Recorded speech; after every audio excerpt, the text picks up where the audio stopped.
His hand was still inside me when I heard the front door unlock. I froze. My body tensed beneath Sean's. The sweat on my skin turned cold. My heart thundered in my ears, louder than his whispered curses as he scrambled off me. We were on my living room couch. The same one where my husband and I had eaten popcorn just 2 nights ago. The same room where my children opened their Christmas presents last year. Now it reeked of guilt, sweat, and betrayal. David, I choked out, the name of the man I had vowed to love, now tangled on my tongue with shame. But it was not David. It was only the wind. The door had not opened. No one had come home. Sean pulled his pants up lazily and smirked. I could barely breathe. That was the moment I realized, I was not afraid of being caught. I was afraid of what I had become. To all my returning viewers, thank you so much for being here again. You are the heartbeat of this channel. And to the new ones just stumbling on this space, I am so thrilled to have you. Do not forget to hit that subscribe button and join the journey. Your support is the fuel that keeps this channel alive. Also, make sure to drop your thoughts in the comments below. I truly want to know how this story hits you. Now let me take you back to where it all began. My name is Claire. I am 39 years old. I live in a quiet suburb just outside of Charlotte, North Carolina. I married David when I was 24. He was the first man who ever saw me, truly saw me, not just my curves or my lips, but the way I bit my nails when I was nervous and cried during commercials. We had 2 kids. A mortgage. A minivan. And a rhythm that was comfortable, maybe too comfortable. David worked in IT and often traveled. I stayed home for years before picking up a marketing job at a small firm downtown. That was where I met Sean. He was 28. Charming. Reckless. Tall with a smirk that could split a woman's better judgment wide open. He joined our team as a digital consultant. From the moment he shook my hand, he held my gaze a little too long. And for reasons I could not explain at the time, I did not look away. David was never cruel. He was kind, patient, and dependable. But somewhere along the way, we stopped talking. Our intimacy shriveled into routine kisses and mechanical sex. I was touch-starved and too proud to admit it. David came home exhausted. I tucked in the kids. We passed each other like ghosts in a well-lit house. Sean started staying late after work. We had brainstorm meetings that turned into coffee runs. Coffee runs turned into inside jokes. Then it happened. It was a Thursday. I remember because I wore the black pencil skirt David bought me for our anniversary 2 years ago, the one he never complimented. But Sean noticed. He looked at me like I was a feast, not a fixture. The office was empty. We were reviewing a client's campaign. His hand brushed mine on the keyboard. I pulled away. But I looked back. The kiss came fast. Messy. He pushed me against the breakroom wall, the hum of the vending machine buzzing behind us. I let him kiss me. I kissed him back. My ring pressed into his neck. I went home that night and showered for nearly an hour. I did not cry. I did not confess. I just scrubbed myself until my skin burned and still felt dirty. But I went back. The second time was in his car. The third time in a hotel room I booked under a fake name. Each time I promised myself it would be the last. And each time, I went further. Sean was not just sex. He was the antidote to the invisible wife I had become. He made me feel wanted, reckless, alive. He told me I was beautiful. That David did not deserve me. That I was wasting my best years on a man who did not even notice when I changed my hair. The worst part is, I believed him. One night, I came home late. David was sitting at the dining table with our daughter's science project spread out before him. He looked up and smiled. Not a fake smile. A real one. Like he was just glad I was home. He asked me how work was. I lied. Again. I said there was a client emergency. I made up names, times, even traffic. He believed every word. And that broke me more than if he had screamed or accused me. I started noticing the bags under his eyes. The way he checked his phone like he was hoping for a text from me that never came. The way he touched my back in the kitchen, hoping I would turn toward him, but I always stepped away. Then came the night I mentioned in the beginning. Sean came over. The kids were at my sister's for the weekend. David was supposed to be out of town. We drank wine. I did not stop him. I wanted to feel anything but the ache in my chest. But when the door creaked, and I thought it was David, something inside me shattered. It was not fear of exposure. It was the realization that I would never be able to explain what led me here. That if he did walk in, I would never be able to say why I let another man touch me in the home he built for us. After Sean left that night, I stood naked in front of the bathroom mirror and stared at myself. I had become a woman I swore I would never be. I walked back into our bedroom. David was still out of town. His pillow smelled like his cologne. I curled around it and cried myself to sleep. The next morning, he texted me. I miss you, babe. Counting down the days until I am home. I threw my phone across the room. I did not deserve his love. But I also could not stop what I started. And I had no idea what was coming next. There is something dangerous about a secret that grows legs. At first, it crawls. Then it walks. But eventually, it runs. And when it does, it drags you with it, tearing everything you love apart in the process. That was what the affair became, a wildfire I could no longer contain. It had been 5 weeks since that night with Sean on my living room couch. 5 weeks of carefully planned lies. 5 weeks of texting in bathroom stalls, sneaking out during lunch breaks, and deleting call logs. 5 weeks of drowning in pleasure and suffocating in shame. David came home from his work trip, his arms wide open, suitcase in one hand, flowers in the other. I hugged him too tightly that night. I tried to kiss him like I had not kissed another man just 2 nights before. But he felt the difference. He asked me if I was all right. I told him I was tired. He told me he missed me. I told him I missed him too. That night, he held me as I lay stiff and silent. He fell asleep tracing circles on my back while I stared at the ceiling, wondering if I had already destroyed the man who still believed I was his. I began to unravel. Slowly, then all at once. Sean was addictive. He knew what to say, what to do, how to touch me in ways David never had, or maybe I had stopped letting David try. Sean was not afraid to grab me by the throat, press me against walls, speak filth into my ear until my legs buckled. We met in the back room at the office once. After that, it was hotels, parking garages, once even in the storage closet of the building where we had a corporate presentation. That one almost got us caught. He had his hand under my skirt, my mouth on his neck, when someone knocked on the door. I nearly passed out from fear. He laughed. He liked the risk. The chase. The danger. And honestly, so did I. But when I came home, I could not look David in the eyes anymore. One night, I watched him fix the sink that had been leaking for 2 weeks. He was under the counter, shirt rolled up, hands dirty. He was cursing under his breath, trying to figure out which valve to tighten. I just stood there, watching this man who had never raised his voice at me, who had held me through 2 miscarriages, who had taken up extra shifts when our daughter needed braces. And I had no idea how to love him anymore. Then something changed. Sean became distant. At first, I thought he was busy. Then he stopped answering right away. Then I saw the way he started flirting with another intern in our department. Her name was Bailey, and she was 23, tan, toned, and still believed in true love. I confronted him one evening in his car.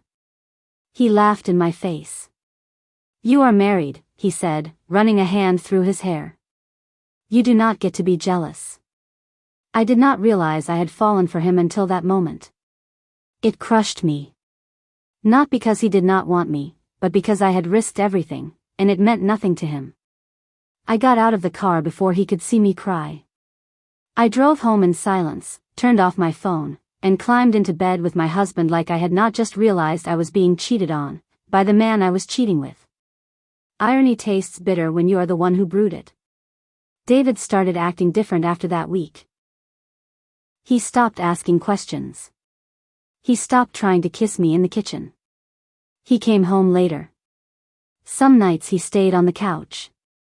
He started wearing cologne again, not for me.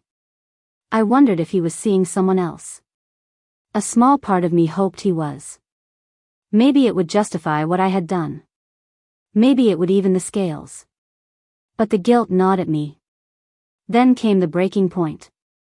It was a Sunday afternoon. I had just come back from meeting Sean, even though he barely touched me anymore. I think I kept going just to prove to myself that I still had something he wanted. I walked through the door and saw David sitting in the living room with my phone in his hand. I froze. He did not yell.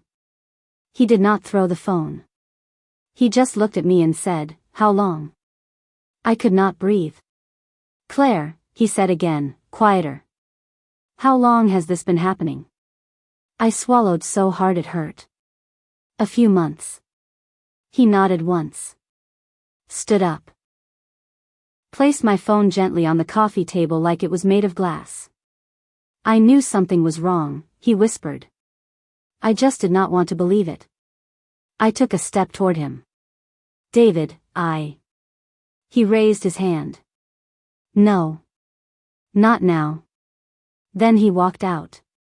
Not a word more. Just the sound of the door closing behind him. That night, I fell apart. Fully. Violently. I smashed a wine glass. I punched the bathroom mirror. I screamed into a towel so the neighbors would not call the police. And for the first time since the affair began, I wanted to go back in time.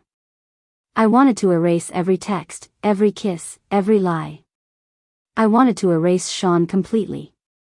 And most of all, I wanted to erase the look in David's eyes, that quiet heartbreak that said he had always loved me more than I ever understood. David stayed with his brother for a few days.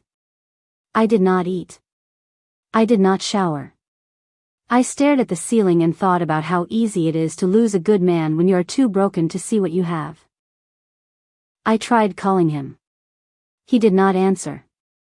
Sean texted me once, just once. "I heard you got caught. Hope it was worth it." That was the last I heard from him. And that was when the fog lifted. He had never loved me. He had never planned a future with me. I was a thrill, a secret, a shortcut through his boredom. I destroyed my marriage for a man who would not even look back at the ashes. And yet, David came home. 3 days after he left, I heard the door open. He did not say anything at first.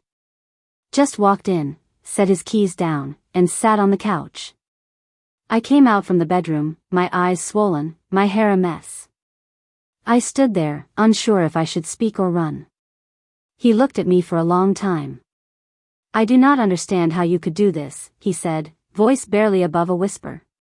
"But I want to try." That was all he said.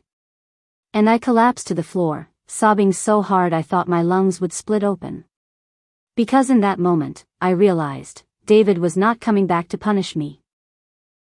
He was coming back to love me. Not like before.